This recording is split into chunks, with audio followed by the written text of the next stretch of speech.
December 7, 1941, the Japanese sneak attack on Pearl Harbor forces an unprepared America to go to war.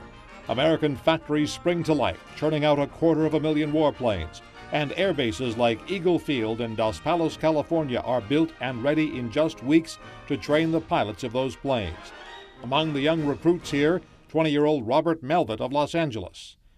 And now, that 20-year-old cadet is 91. A retired doctor, he's visiting the base. There's a museum here now, and a replica of the first plane he learned to fly. You know, real flying is open cockpit. As this rare color film of Eagle Field in 1943 shows, the runways were once lined with these PT-22 trainers, and the rush to teach new pilots to fly them was as hazardous as combat. We lost more pilots in accidental accidents, you might say, than we did to enemy fire. I mean, that's a lot of people. But Melvitt came through, and after 90 days at Eagle Field, he went on. I wanted to be a fighter pilot, so I went to single-engine fighters. The plane that took him from D-Day to the Battle of the Bulge was the P-47 Thunderbolt. 2,500 horsepower engine in it, which is a lot for a 20-year-old kid, you know. Go 450 miles an hour, and it saw me through a lot of missions. Being attacked by a fighter was deadly, but so was flying one. During World War II, it's estimated 40,000 American airmen were killed. Actually, we lost about 70% of our original pilots because of low-altitude dive bombing and strafing. And that's what we did a lot of. But we used to come as low as we could, and we tried to get up to about 500 miles an hour, so it was harder to hit. Yeah. Did you ever lose a plane? Or? Yeah, I did.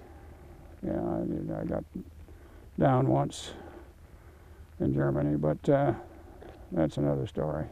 After World War II, Captain Melvitt was called back to combat in the Korean War.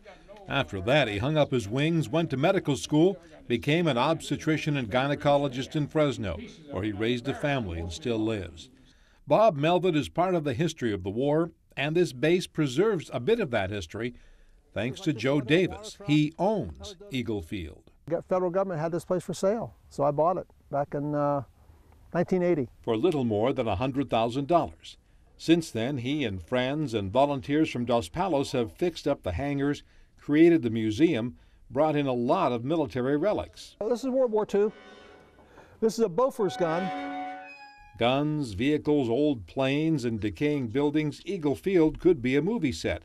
And in fact, it was. It became a scene in the last Indiana Jones movie. When they go to Peru, they land at an airfield in Peru, and this was the airfield. They used the back of the administration building up there. Eagle Field is also famous for its fly-ins, a place where owners of vintage military aircraft come together.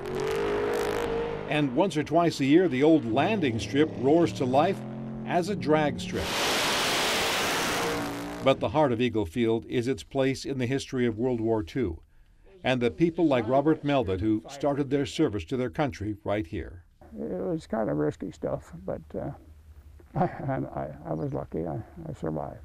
Of the 5,000 pilots who trained at Eagle Field, it's estimated only half survived the war.